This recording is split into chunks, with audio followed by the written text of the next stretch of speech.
Welcome back to another episode of I Got Big Bowls. Pause. Pause. Hey. I got big bowls. Hey, hey, hey, hey, hey, hey. I got big bowls. Hey, hey, hey, hey, hey, hey. I got big bowls. Hold up one time, do it. Hold up one time. Big bowls. Hold up one time, do it. Hold up one time.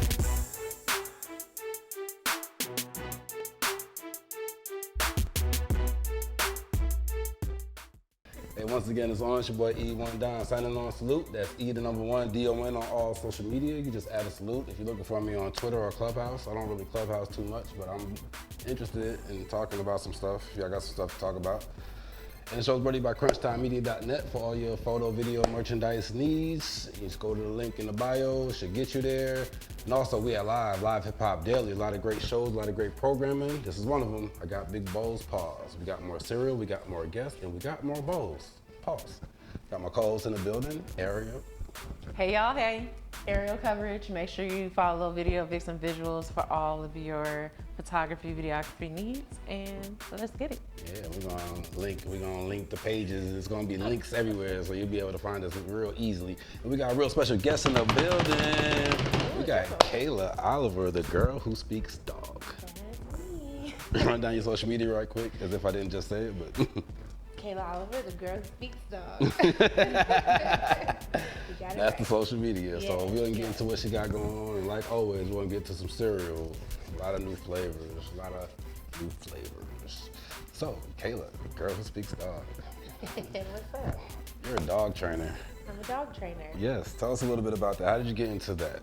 How did you, what is your, you always just have a passion for puppies, or are you just like an animal lover, or are you just like a dog person? I think it started as just being like an animal lover. Okay.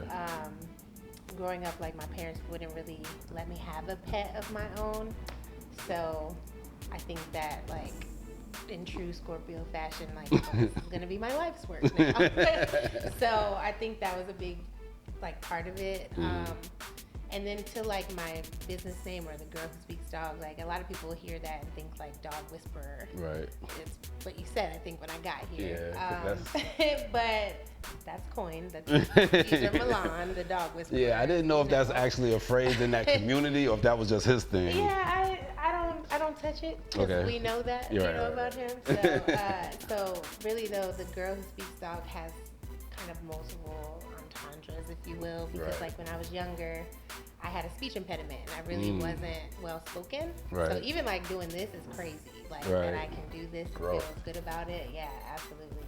But I had like a speech therapist like all through elementary school, and you know, I think back then I just really resonated with animals. I didn't have to really talk to them. I could just be around them and like observe them, and there was no pressure, you know. I wasn't like a weird animal girl. Yeah, I had friends, you know, but I just struggled with like confidently speaking to people. Right. So yeah, the girl who speaks dog is like, I can tell you about your dog, I can talk about, you know, dogs, but just talk about things in general, just kind of like a gratitude to being able to do that. So yeah. Oh. I think that's cool. It's like your superhero origin story instead of like villain origin story. Yeah, actually, that is a very good way to put it. Like you kind of, and it's interesting because my daughter always knew that she loved dogs. She told me she was a dog person when she was 2, and now she's 9, and she still loves them.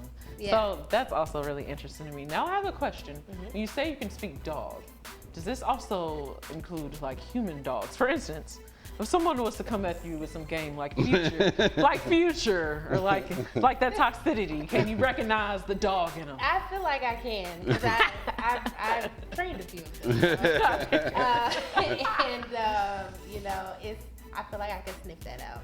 Right. But I don't know, I feel like you just kind of attract what you are, and I don't mess with too much, you know, that type of energy from men particularly. So yeah. It's like a protective shield. Now. But I think I could. I think I could.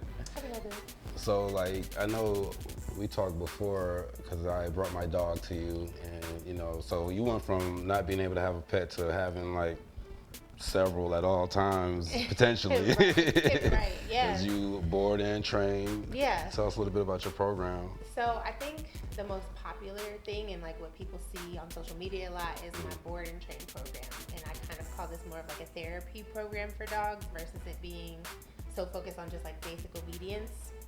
I think, especially on the internet, it's really easy to like think you get a dog, you can teach it a couple things and it like knows what to do. So I like to like, you know, give people an experience and an environment to be able to do that with dogs. And so you can pay to have your dog come live with me, learn some basics, get around other dogs for like a 2 to 6 week period. And then I also offer boarding, which is what Buddy did, which is dogs can just come, you know, have a safe haven to, you know, be boarded while families are out of town. And, you know, I really just try to make myself really available to my community because there's not a lot of people that look like us that are being represented in this. So to have like a home environment, because my home is shared, you know, it's a split space. Just being able to invite people and have, you know, their dogs be well cared for and trained, I think is really important. So yeah, I offer. Highly recommended. Absolutely. But he did good. But he came back with manners. We boarded him someplace before and he came back acting like an animal. It's like I did no training at all. And then, you know, I like that structure that you keep them, you know, in some sort of structure while they're there. Right. Even if they're not there for training, they're still not just able to run wild and, you know. Yeah, exactly. Like, no, not at all. And you know how it is, like, in our household, like, our dogs, they have rules. Like, you're not coming in the kitchen. You know, some of us put them on the furniture and stuff, but, you know, that's your choice. But, you know, we just believe in boundaries and structure, I think, just as people. So, you know, why would we not apply that to dogs if, you know, we're accepting them into our lives and our families? And I think a lot of what I do is teaching people about how to communicate with their dog. Like, sometimes you got to put people's stuff aside, too, and, like, not project a lot of stuff onto the dog, you know, and be able to teach them in a way that they can understand. So I just try to bridge kind of that gap of communication between human and dog. And I feel like, you know, like people of color and animals, it's because, you know, on some levels, like you get it where you don't have no control over certain things and you got this life where things are hard. People, so it seems like sometimes these pets get to unnecessary aggression. You know, I feel like I'm just now getting to that point where I can even own a dog, because before I was probably a little bit too much. Yeah. And it's like, is that important to you to try and, you know, because I know you had an option to be in more affluent communities, training and things of that nature, but you decided to, you know, be around the people. Yeah. Is that something that's close,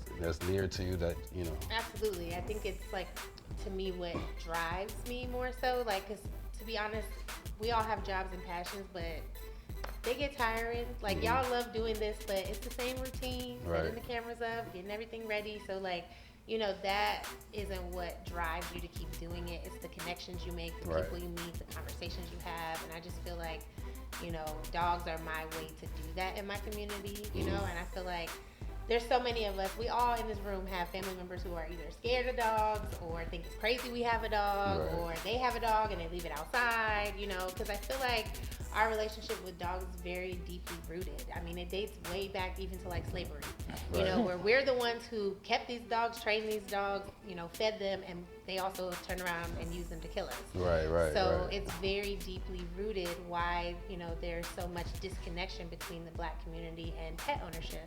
And also why pet industries, you know, we know all these big industries, we know they're not owned by us. And so we don't really see ourselves in that. Like, when you go look up a dog trainer, you Googled, you didn't find me right away. You know what I mean? Like, you don't really see something that looks like your home environment or something you can relate to. And so, you know, you kind of just carry on with what you know. If your parents, you know, used to hit the dog with newspaper, you hit the dog with newspaper. Like, you know, if your parents kept them tied up outside, like, that's what they do. Like, some people think it's crazy that a dog is stepping foot in the house. You know? So I just try to, like, not judge people, but more so just guide people and teach them, like, you have options, like, there's balance. It's not your dog is in your house tearing everything up where your dog is outside, never comes in. Like, there's so much in between. And that looks very unique depending on the person, your lifestyle, you know, whether you live in an apartment, a house, there's so many factors. So I just feel like I just try to help people with all that, you know, figure it out. And with this social media era, I see, it's a lot of dog trainers online and YouTube. Do you see things that are like cringe a lot? And also, do you have any inspiration from do you have some people that you follow that you're like, okay, I like what they do? Yeah, so there's a lot of dog trainers out there that I enjoy their content as a fellow dog trainer, right? Like maybe I don't necessarily connect to them as a person because I know their lifestyle is very different from mine. Like how they treat their dog might be very different from me, but they know how to apply knowledge. They understand dogs, So there's a few, but I think the biggest thing is that there's a huge divide in the dog training industry that a lot of people don't know about. There's what they call the force-free or the purely positive community. Right. And then there's balanced trainers, and sometimes balanced trainers can fall closer to more like compulsion trainers where they're being a little rough, Right. not necessarily applying, knowledge and understanding and taking their time with dogs, but more so just like getting them in line. Right. And a lot of us, that we think that's what we're supposed to do too. Like how many of us say like, we know better? Right. You know what I'm saying? Like, that dog know better. Like, he know not to do that. That's, it's a narrative. So in the dog training world, there's like this huge seesaw between those two. And a lot of people don't understand that. So like when I started, I was what they call a force-free trainer. So I didn't believe in saying no. Right. It's not even that I didn't believe in it. It's just what I was taught. Right. Like I started at a PetSmart at 18 years old. So like I was taught you give dogs treats, you give them love, you give them affection. Like you don't say no, you don't yell, you don't raise your voice or none of that. And like I had my first dog and really struggled with that. Like, cause I'm like, I don't even live like that. My parents, they raise their voice, they tell me no. Like, right. And I'm not gonna do this to my dog. Like what? And my dog ran all over me for the first few years of me being an actual professional dog trainer. Right. And I wasn't feeling like a professional. I was like, this doesn't align with me and who I am as a person and how I interact with people. Why? I felt like I was treating my dog better than I was people. And that was crazy. Right. Some people feel that way. Some people do. Yeah. A lot of them don't look like us. Right. Just saying, so it's just, I don't know. I struggle with that. And so then that made me learn about balance training.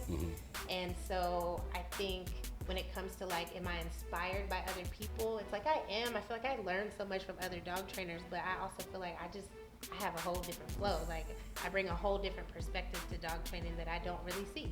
Right. Like even in the dog trainers that I enjoy watching how they work with dogs, the way they apply it to the human that's attached to the dog it's not relatable for me. So it's like hard to be inspired by it. It makes me like feel more creative. Like, okay, if I was talking to y'all, I would say that like this. Again, just bridging the gap of communication. Dope. I'm gonna keep talking. Put me up here. So I have an interesting problem with my dog. So I have a 3-year-old. That's problem solving. Yeah. I have a 3-year-old dog and she's like a family dog. So like and she's like a pit mix, right? Yes. Okay. So pretty much American Staffordshire Terrier, but like pretty pure blood pit. But like very like spoiled. Like she knows she's just there to look cute.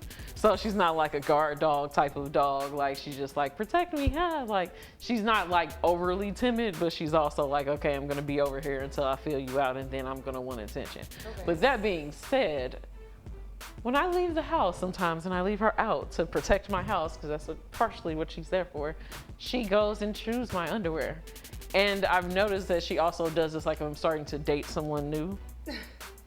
She goes and like, so I went to Jeju spot. I know, it's hilarious, right? It's hilarious.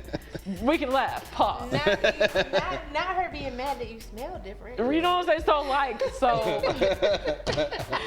So I went to the spa the other day. I went to Jeju and I'm like, okay, I'm about to relax. I got the little sauna, you know what I'm saying? I got some ramen, like got the toes done. I come home and she chewed up an entire pair of underwear, only leaving this much out of the entire pair. Mind you, I'm not a small woman, so. And then she ate the like pants out of like one of my favorite pairs of shorts that I've had for 3 years. You know what's hilarious? This is so relatable. So like, yeah, so I'm like, is this, what is this? Am I like a messed up dog mom? No. What's going on here? So there's so many things in everything you just said that I want to dissect. The biggest thing is just your mindset. Why does her eating your underwear mean you're a bad dog owner? Yeah. You know what I mean? Like, the dog did something. You didn't teach her that. You didn't do something irresponsible, but you have learned she has a nasty habit. Yeah. So that means we need to be proactive, and like, she needs to be crated when you're not home. No one's there to watch her, and it's unsafe when she choked on him, you know? This is true. So you're the smart human. You're like, okay, she got this vice that's nasty, right? And you know you're never gonna always have your pants up. Sometimes they're gonna be on the floor. You know it's gonna happen. And so she's gonna find them. So you just need to be proactive and like crate her, and don't be afraid of the crate. Do you use a crate? Yeah, Okay, definitely. good. But you only use it when? I was Overnight? trying to let her live. So I was in an apartment before, but I just got a house. So now I'm like, okay, there's a No. backyard. There's a back in front. Oh my gosh, total opposite. Really? She's not ready for that. How old is she? She's 3, so like I used to crate her all the time, and then No. when I moved into the house, I started letting her out a little bit more. But I would like let her out for short increments. She's And then 3, she did, and yeah. she's eating your underwear. She's not ready to have a whole house. It's true, yeah, that's true. She just not needs ready. a room. She's not ready for She home doesn't need space. a room.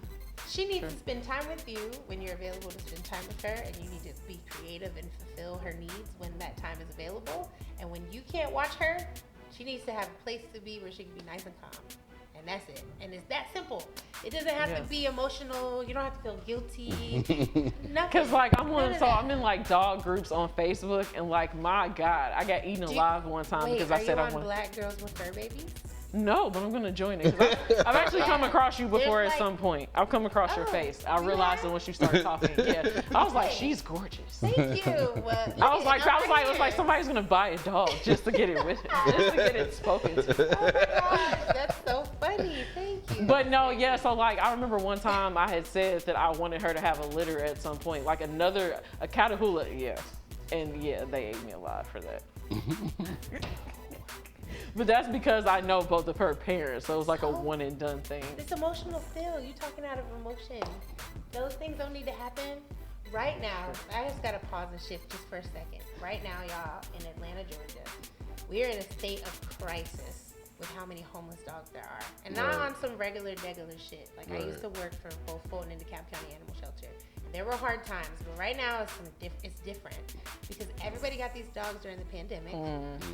And now everyone's life is going back to normal. And they don't have time for the dog. The dog is now showing up with all these behaviors because we're going into that 3rd year of that bratty, eating panties, you know? That's what I'm saying. So these dogs are ending up at the shelter. There's literally, I think, 250 more than they're supposed to be. They only can house about 300. Right now there's about 500, almost 600 dogs. In kennels, 7, 8 dogs. And you know what they look like? Your dog. They look just like her, all of them. And so you're gonna reproduce and put 12 more of those into the world, and the chances of you finding 12 people who are really gonna commit to 10 plus years of those puppies, when all those other dogs is just, they're gonna end up there. I promise you. So enjoy her, put everything you got into her, all that love you wanna see in her puppies, put it into her, and just have that relationship and enjoy it. Cause like, you don't wanna be no dog breeder. You don't I wanna do don't. that. I know you don't. You just I want don't. the benefits of maybe making some cash. We could be real. You want No, to no, some like cash. so her pack actually went to like my friend's family. So like Yeah. all of her pack, like we got her mom fixed right after. So like all Yeah. her and her siblings are like, I can call and FaceTime all of them right now. That's perfect. So it'd be like that type of deal. But yeah, but You don't need I that never again. You I need never realized generations it. of that. I never realized until I spoke on it because I was not knowledgeable about how other people do it. Like, because I come from, I don't know. It's Yeah. hard to explain. No, I totally understand because Like, a lot yeah. of us feel this way about it. Like, you get a dog, you get attached to the dog, and this is again something that you see in our community more so because other folks, they're already hip to all this stuff. They're getting their pets spayed and neutered immediately. They're getting them vaccinated, because they are valuing the relationship in front of them, that dog. They invested in that dog. And I know you paid a pretty penny for Buddy, you know what I'm saying? So I know you did. So you should look at that as an investment into him, not Right. what he could maybe do, his offspring, Right. all of that. Like, the thing is, you both have pets. You don't have dogs that are, you said something earlier actually about your dog protecting the house.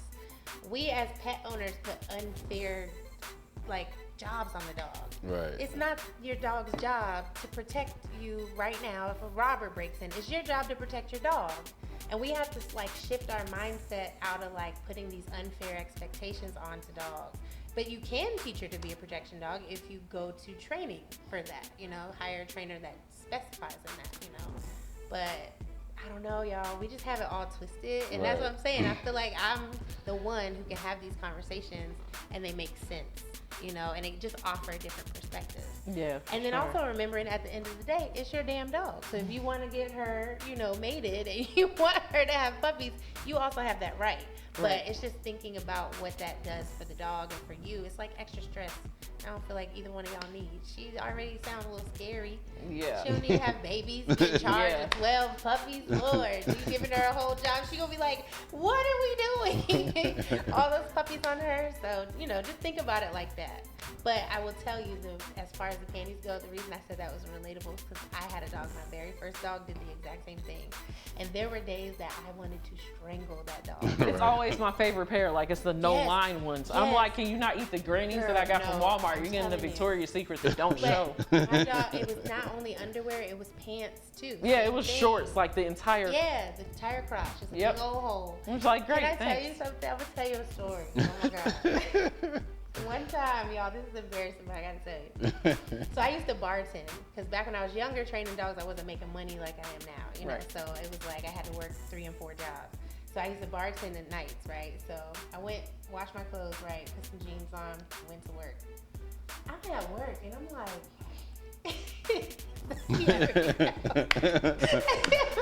I feel a breeze. Yes. I'm like... what is going on? I go to the bathroom, y'all. It is a whole... and these type of pants, I wasn't wearing no underwear. Right. Mm-hmm. So it's a hole this big right there. And I'm a bartender, so like, I gotta bend over, drop down, change kegs, all this type of shit. And I'm in the thick of my shift. Right. And I'm like, ooh, when I get home. But then I get home and I'm not, I have time to get over it. It's like whatever. But I'm laughing because I literally washed those jeans, everything, didn't even think about it. Right. And she was sneaky. But she was practicing this for years. Like, it was just her thing. So sometimes we can't fix it. Yeah. Like, sometimes it's like, because the dog isn't broken, they just have their thing. And we all have our things that are is weird, you know? Yeah. So that's her weird thing. It's just your scent, you know, it's an anxiety thing. So what I will say can help is like taking her out more often, taking her to new places, like mentally fulfilling her so that she's not at home like, who's the new person? I smell on you. You know what I'm saying? Like, especially if you're noticing it's like when you are talking to different people, like there is a rhyme and reason behind it. Something about that is attracting her to it. So leave the panties up as she can, put her in the crate, and just take her and start doing more stuff, and it'll help a lot. But it's her life, girl. I got you. I appreciate that. And I'm glad you did reference something because you said something about you can have these conversations because, for me, like with like the whole reproducing thing, I come from like, I didn't grow up with like money. So I guess like, sometimes when you like advocate for causes, you forget about one cause. Like you think that you're more woke than you are. Right. So I'm like, well, I know about food deserts and I know about homelessness, and I didn't realize until I had conversations. But then it's like you're not attacking me. Like I said something in this group, and they went and found my page and was like, she's gonna do this and that, and I'm like, nah. So like, people in the dog industry are crazy. Yeah, so I'm like, you can advocate for people and for animals at the same time. You don't have to say humans suck, and you don't have to say y'all are over prioritizing animals. Like we can care about both and work for the health of both. Two things can exist at once. At the same time. And people can breed dogs and make money and find homes for them, and also choose not to adopt dogs at the same time. You don't have to feel guilty because you do decide to purchase a dog. Like that's not the point. The thing is not adding to it. Right? Even if you're not gonna go get a dog from the shelter, don't feed the system. Yeah, exactly. And we of all people need to think that way. Like we need to, because pit bulls especially are treated like black folks. Y'all know that. Very much so. They are. Pit bulls and bully breeds in general. And if you walk into Atlanta shelters right now, that's what I said. It's 1,000 dogs in there that looks like your dog. Like, and not even to say like minuscule her or anything. It's just They're all That's beautiful the truth. dogs. Yeah, and they all started with the same intentions as you. And that's the thing I hate when people try to villainize people that do end up rehoming their dogs and stuff. I try to help people go through that process because sometimes the dog just isn't right for you too, and you do need to rehome it. That's the point of the county shelter, is to be a resource to you, not to make you feel guilty. Right. But on those Facebook pages, it's us that are attacking each other when we have to do stuff like that. And then what does it do? It makes us feel guilty and scared. Now we're gonna go dump the dog in secret because we don't have anywhere to go. So we gonna be like, and I know all y'all know a nigga too who went and was like, hey, I'm gonna take him out. I'm gonna just drive up to Duluth real quick. And you know the people up there gonna take that dog. You know this happened before. Like it's true. So it's just like we have to stop like the judgment, and we have to be patient with each other and be educated so that you don't make the decisions that get you there, you know? Right. I've definitely contributed to the system before. It happens. When I was in college, I was dating this young lady, and we had a puppy, and the puppy was tearing up stuff. It was doing what puppies do, you know what I mean? But we was way too young to be having a puppy anyway. And one day I came home and the puppy was gone. I never seen a puppy again. And I haven't had a dog in like 30 years. And now we have a dog again. And then that's a traumatic experience too, Right. because there's that little bit of guilt, no matter how good or bad of a person you are, you always have that little bit of guilt of like, dang, you know, it didn't work out. And then just how we are, it's like we feel guilty that it happened, so now we just gonna be like, man, this a dog. He's fine, it's fine, you know what I'm saying? And all of that is just deeply rooted trauma that we have with all of this, and it's just like, I want to get people out of that. You know, you can go somewhere safely and not be judged, and there's resources, you know, to get things you need for your dog if you don't have them. Because that's really what a lot of it is. Either you don't have the knowledge, or you don't have the crate, or you don't have the leash, or you can't afford the food, or you don't know about getting them fixed. And if you know all that stuff, you know it's classic. If you know better, you do better. And so a lot of us just need to know. I just found out today that I need to change the oil in my lawnmower like once a year and change the blade. And I've had this lawnmower for like 10 years. I've never done any of that. Now you're going to do better. Now I'm and going to do better. It's probably going to be And so it seems much like better. so simple. Like I should know that, right? But I didn't know that. My neighbor had to come say, hey, that lawnmower don't sound right. What you doing over here? I'm like, man, I'm doing my best. That's what you need. Lock up the lawnmower engine. Right. That's what you need, though. You need somebody around you to be like, let me help you out. Right. Because you obviously don't know. Absolutely. Yeah. And it's okay not to know. It's like, you know, people. Nothing you to be gotta- embarrassed about. Right. Nothing to feel guilty about. Especially if you don't know. That's what be tripping me out, when people feel guilt. Right. But you didn't know. So why do you feel guilty? Like, there's nothing. Because you should have known. Nah, you know when you know. Once you know, though, then you got to apply it. That's Like for a long time, I've told this story here before, but for a long time, I didn't know that buffalo meant hot. Like for a really long time. What did you think it was? I thought it was, From I thought it was, well, no, I thought it was saucy, and I thought it was different. I thought there was a variation of it. I thought, I thought. Well, kind of. Isn't it like a hot buffalo? I thought it was like, I thought it was just like, nah. I thought that barbecue existed in Buffalo. Oh, you thought buffalo was saucy. Yeah, I just thought it was like saucy. You thought all sauce. So I was getting really frustrated, like, why is this so hot? I'm like, what is Every time. And then my brother over here had to tell me. He's like, well, what did you order? I'm like, I ordered buffalo. He's like, well, buffalo is hot. Yeah. I'm like, oh, okay. You don't know what you don't know. That's all I'm saying. That's all. Oh my God. Anyway, we over here at Big Bowl's Pause. We'd like to get into your cereal background. What's some of your all-time favorite cereal coming up, or even to this day? Coming up was definitely Cinnamon Toast Crunch. Mmm. Who doesn't? I don't know anybody who doesn't. I don't. Dead ass. No judgment. We're not on the judges. Right. I don't know them either. You weird. Yeah, you weird. Or at least if you've never tried it. Yeah, like. Anyway, Cheerios. I'm a classic girl, but Honey Nut, not basic. Gotta be Honey Nut, or like the apple joints that you can get sometimes. Definitely those. But now, you know that I'm a mature adult, who cares about my teeth and things. There's a cereal. It used to be called Blueberry Morning. And you a real one if you know Blueberry Morning, okay? But now I think it was bought by like, you know, the Great Grains. It's like the oats. They got like 3 different kinds. Okay. Cranberry one. It's blueberry one though. That's the one. I'm gonna have to do a healthy cereal week. You should, but it's good though. It's healthy, but it's not like that healthy where you're like, tasty. Have you tried like the kashi? This is great. Yeah, you're like, Like- that's a little too crunchy for me. I like a little crunch. I Not like a lot of. crunch, It's a too. lot of crunch in kashi. That's That's what I'm it's a saying. lot, Kashi, yeah. you're working for your cereal. The point of cereal is to make you like chill out. You know what I'm saying? You gotta let it Like- sit for like 2 days. Yeah, and see, and I can't stand soggy cereal. Oh. No, soggy cereal reminds me of two things. When you get in a pool and you step at the bottom and there's something at the bottom of the pool, yeah, you know that feeling. And when you like washing dishes and there's stuff in the water, that's soggy cereal. Yeah, that's gross. Don't like it. Well, anyway, let's see what we got today. This week on Big Bowls. Paul, I think we got something new. What we got? Oh yeah, we got something new. It fell down, so I'm reaching hard. But we got a spin on your favorite Cinnamon Toast Crunch rolls. Cinnamon rolls. I'm actually very excited about it. Yeah, so we did good. We got the bowls. Yeah, we can make that happen. With milk. She's. Yeah. So here's the thing. I grew up on 2%. Okay, my mother is similar to that milk, right? And we would have 2% with ice. I was allowed to have water or 2% milk with dinner.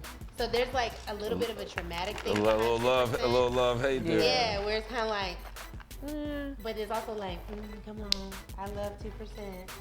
Don't play with it, because these things is looking. Boy, you might want to suit up. You might want to suit up. You have to suit up and scoot down, boy. Wait, Cinnamon you roll. try to drive. Oh yeah. Okay. You know, I'll let you know if the milk had an influence on it or not. I'm feeling like you just told the whole story about 2%. These look like cookies. I'm gonna do it. I'll do some 2%. Oh yeah. I really like. I don't know, it looks y'all promising. Start getting oat milk. Oat milk. Oat milk is nice and creamy. Perfect for cereal. Oat milk. That's what he said. Yep. I don't know if there's no pause there. We're just Yeah, chilling. We're just flowing. Well, yeah. We're just flowing. Sit that over there. Okay, so what's y'all milk to cereal ratio though? What's that looking like? It depends on the cereal, but I like to Yeah. go a little bit less. I like to go a Yeah. little low on the milk, Same, because same. you know. Because if it's drowning, I don't want the cereal. Because then you put a timer on it when it's too much milk. You got to hurry up and go and get in. Like I put too much. Are we just eating it? Is Yeah, there you can go ahead. something And special? all right, you can go ahead and try it. We're gonna rate it at the end, but I do have a little get to know you section while we eat. Oh, okay. Fun. It will be. Back here like this. Okay. This is interesting. It does taste like cinnamon rolls though. It does. It does, and it's got a nice texture. It's a little flaky. It's kind of giving Cocoa Puff feel with cinnamon toast crunch. It's giving Cocoa Puff without the cocoa. All right, we got a little get to know you section while we eat. What's your favorite meal of the day? Breakfast, lunch, or dinner? I literally was just talking about this yesterday. Lunch. I love lunch. Is it the type of food or the time of day? It's more the time of day because I don't like eating first thing in the morning. Right. Like I don't eat cereal for like when I wake up. I like cereal when I'm like late at night or if I'm like playing a video game or something, cartoons. Like that's my association with We cereal. was gonna ask your favorite time of day to eat cereal. Late at night. We're gonna mark that down. My bad. We ain't gonna ask that again. Late at night for the. Go ahead, yo. Lunch. I love lunch because I'm usually hungry around lunchtime. So it's very satisfying. And then I feel like because I don't really eat breakfast, it's like, sometimes you eat and you be slumped. I'm not like that when I eat lunch. It's like gives me energy for the next part of the day. Sometimes if you have a good lunch, like you kind of look up and be like, I don't really need dinner. Just depends. Right. So I feel like lunch is the most satisfying meal for me. Absolutely. All right, that was the next question. Favorite time of day to eat cereal? I'm gonna have to say, but I'm the same way. I'm more of a late night cereal person.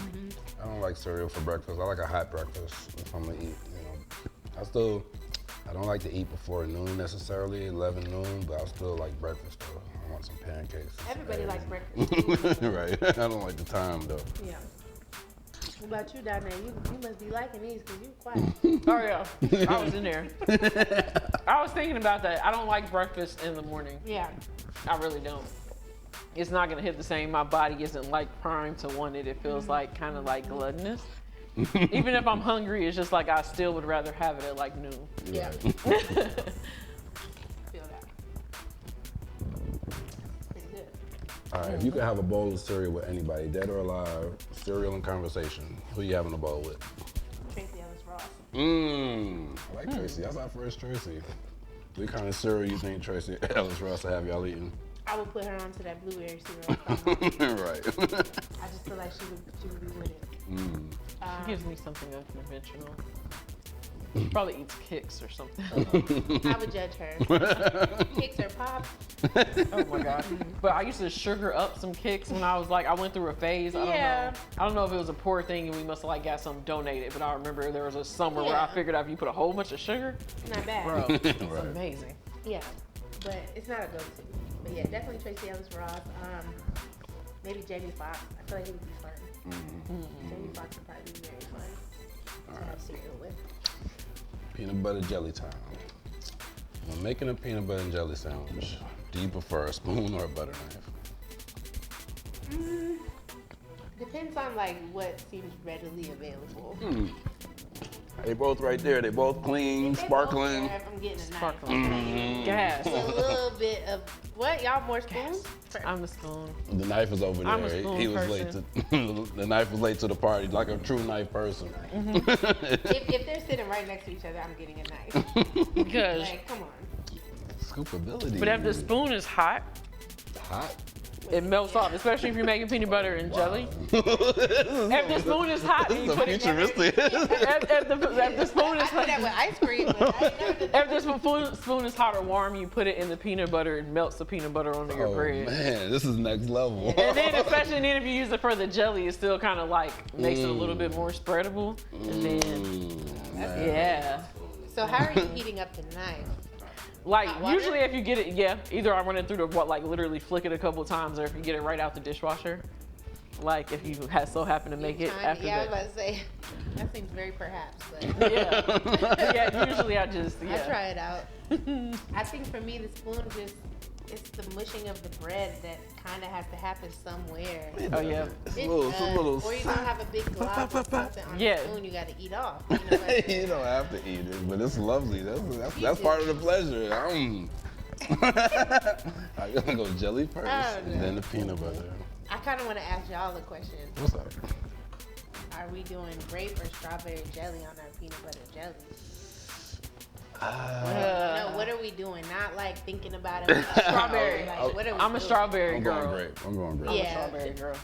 Yeah, I feel like people who do strawberry sometimes- peanut butter and jellies don't eat peanut butter and jelly. But sometimes it overpowers it. That's why I was like, I'm a strawberry person, so I'm gonna go for strawberry. But then if I really want peanut butter and jelly, if I'm craving that, then it has to be grape. Great. Yeah. That's She should've just classic. said grape.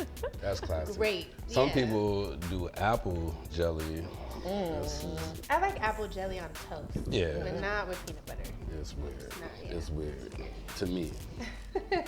That's why you have to have it separate sometimes. Speaking of having things separate sometimes, do you keep your ketchup or condiments, mostly ketchup though, do you keep it in the refrigerator or the cabinet? The refrigerator. That's where it goes. Come on. People leaving it in the cabinet is childish. You know? Yeah, it's gonna be a little cold hot sauce, but do it. Hot sauce too? Is fridge? Yes. Okay. I do hot sauce in the fridge, but I barely use hot sauce because I'm like a flavor I don't person. use hot sauce, so I don't know where it Oh, goes. I okay. season I thought everything you so well it had doesn't your need the hot sauce. out But with the little crusty top. Nah. That's good. But we was just out of town and my mom she had to have like her own separate ketchup and she'd get mad if she leave it out because she leave it out too long, you get put in the refrigerator. She's like, where's my ketchup? It's like who wants moldy mustard? Or ketchup. No one Or wants moldy anything, mustard. Yeah. Yeah, that's It needs weird. to be refrigerated. That's what I think. All right.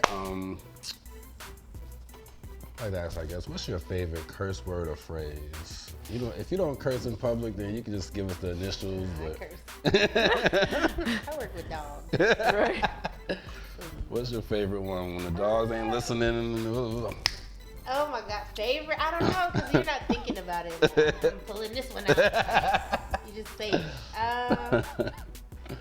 Probably damn. I feel like I say damn a lot. Like Right. for all types of stuff. Like damn. Right. Like probably damn. That's the most basic one, but yeah, I'd probably say damn. I like motherfucker. I like curse words with multiple syllables, like son of a bitch, motherfucker. I think I do too when I'm like being funny. You're right, because they can be talking or telling a funny or they story. can be serious. Yeah, Like, you know, it can be powerful. motherfucker. Somebody calls you a motherfucker. You know, who was you talking to? Right. Yeah, no, I'm with that too. All right, what's your favorite corner store snack? I was about to act like I had to think about it. But I don't want to be judged. She would say licorice. Ew. Okay, I was like, that's about the only thing that can make you judge you. I'm like, Oh. I like the barbecue twist Fritos. Okay. Okay, yeah. Them the ones. Them the ones. Yeah. I'm like, Nah, them the ones. like, Yeah. those are so good. Yeah, them the ones. Where did you Yeah. grow up? Because I'm from the Midwest, so we do like little chili pies with the Fritos, and we That's have where that comes from, the Midwest? Yeah, we have like walk-in tacos with Doritos. Okay. So yeah, we love our little No, I barbecue grew chips. up in Virginia. Okay. Like Norfolk 1057, Okay, not gotcha. Northern Virginia, not DMV, Gotcha. 1057. Okay. Yeah, Navy baby. Okay. Dope. All right, we're in the social media era. We'd like to ask, do you feel like social media is killing relationships, or do you feel like it helps build relationships?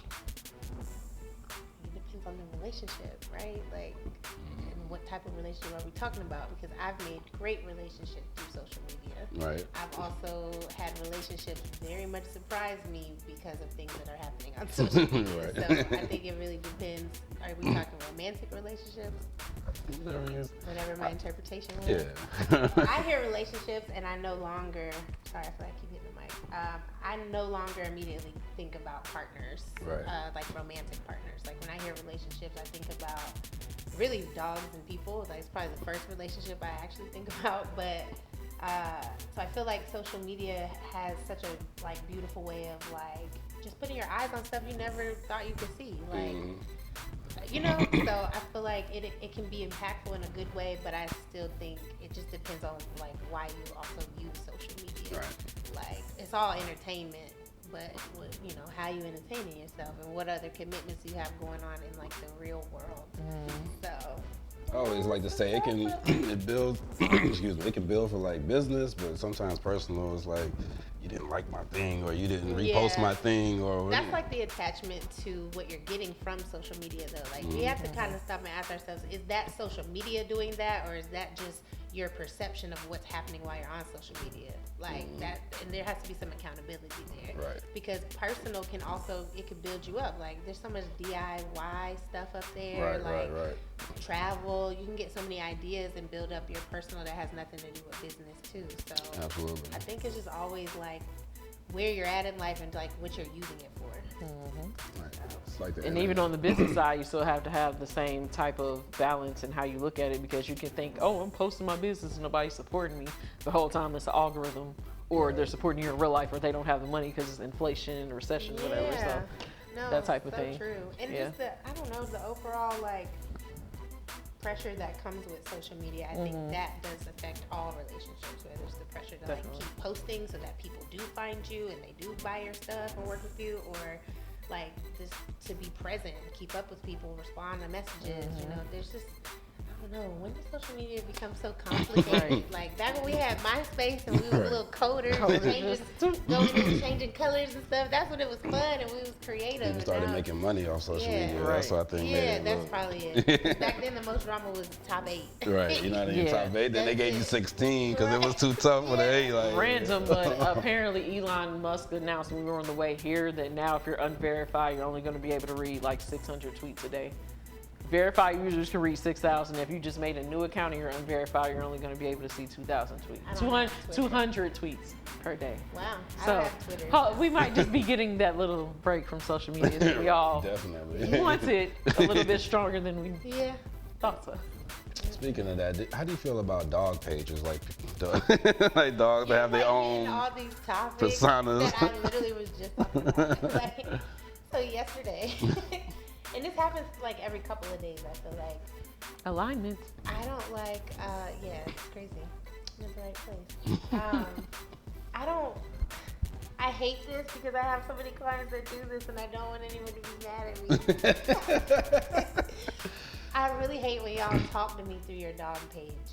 Oh my God. Like, people do that. yo, Like when yeah, people have a they do page that. for their child, like their human child, and they like write captions on their mom and dad's page, like the baby Yes. wrote the caption. Because, like, it be people hit me up like, my mom wants to know how much it costs to do this, and I be like, I don't actually You speak do. dog, guys. Yeah, We're humans. Girl, what is happening over there? Like, Don't be weird, y'all. yeah, Don't be acting weird it's to a her. little weird, and I just, it's some great It's giving people that fetish do a little that. bit. low-key. Low key. It's not even just fetish. It's like, where's your head at? Like, you already are looking at this relationship with your dog in a way that does not align with what I'm about to tell you. Right. So now we gonna be pulling back and forth because I'm gonna be like, you can't have your dog do that. And you're like, why? Because he loves it. Because that's how you talk. Right. You talk through your dog. And so, yeah, that's my cringe with dog pages. Like, they're cool. I feel like, especially if you have like a dog that does really cool stuff, or you just like, it's fun to look at dog pages. But Right. like, Don't take it too captions far. and the captions and hitting people up on behalf of me and the dog is a little cuckoo, just a little bit. Just a little bit. It's giving. Yeah, it's giving you. If it was a choice between saving me or your dog, you would save your dog. Absolutely. And that's crazy. Yeah.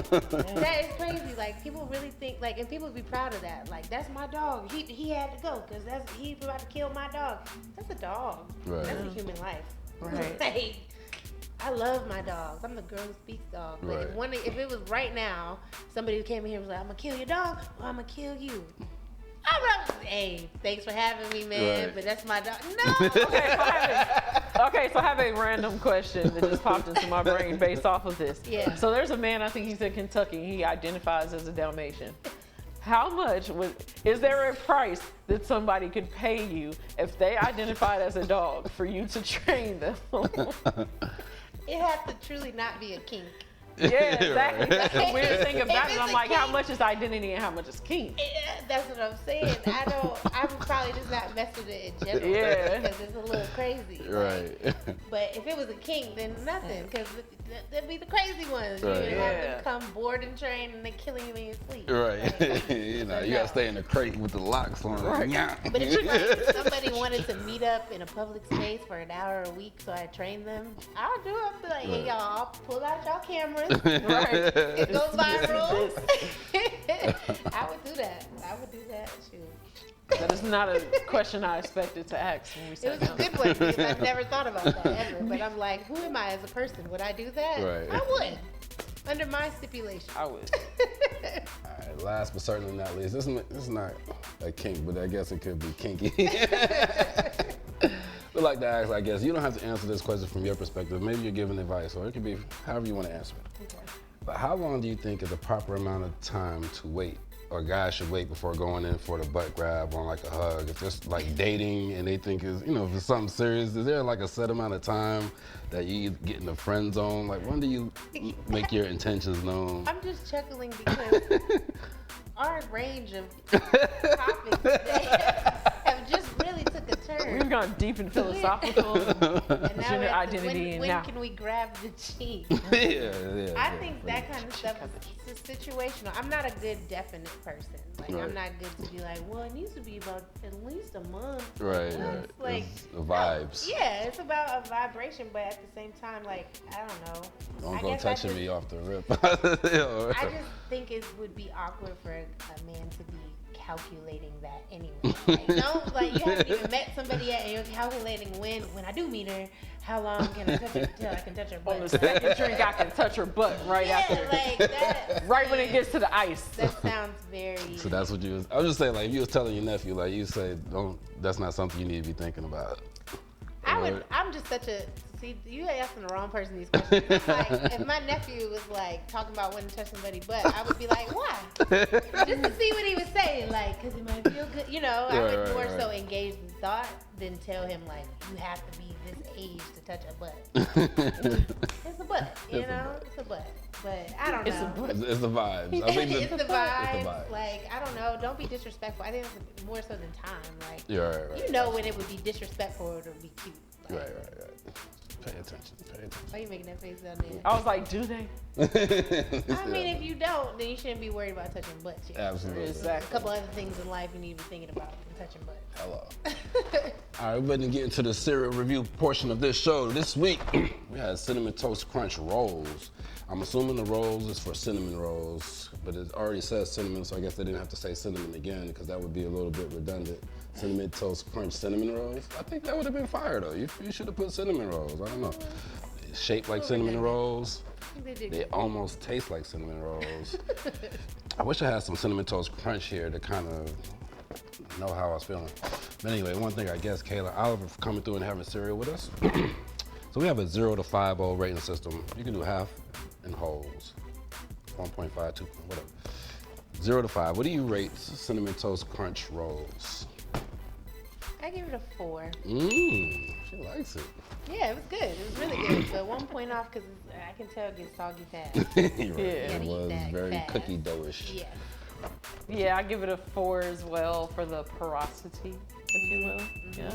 I'll be Googling that later. Yeah. Porous, a little hole. Oh, okay. Yeah. It's a woman thing. We hear porous, Yeah, we're like, craters. Oh. I felt that. Oh, I'm so out the loop. I might be a little bit off with this, but I'm gonna go 2. Give him a 2. everybody in the room just looked at each other like that. It was an inaudible but visual gas. Yeah, it wasn't really all of that to me. I like the graphics though. I just peeped how that looked like a little cinnamon swirl thing. Yeah, that's little layers. swirl. Yeah, that was layers. I wouldn't want this again. I'd rather have some Cinnamon Toast Crunch. It's just, like you said, the texture wasn't right. Yeah, the Cinnamon Toast Crunch, what this didn't get is that it, like, the cinnamon falls into little crevices within each little crunch. Right. And then you get like a real cinnamony crunch. You get the crunch. There's Yeah, no so crunch the in it. sweetness and the crunchiness is a little bit more satisfying. Yeah, there's no crunch In in this it. versus it kind of just mushes and you're like, okay. Yeah, But it's still pretty good. It is. It does have flavor. It's kind of soft. Pause. So it should have just been cinnamon toast rolls. Right. Take the crunch out. crunch. There's no There's no crunch. To add a little crunch to this, I think you might have been doing something. Add some crunch to these, and I think you. How though? I don't know. I'm no scientist. I'm no food scientist, because if I was, I'd be having our own cereal, our own big bowl. But anyway, let us know if you guys, if I could be tripping, they could be right. Let us know what you guys think about the Cinnamon Toast Crunch rolls. Let us know in the comments.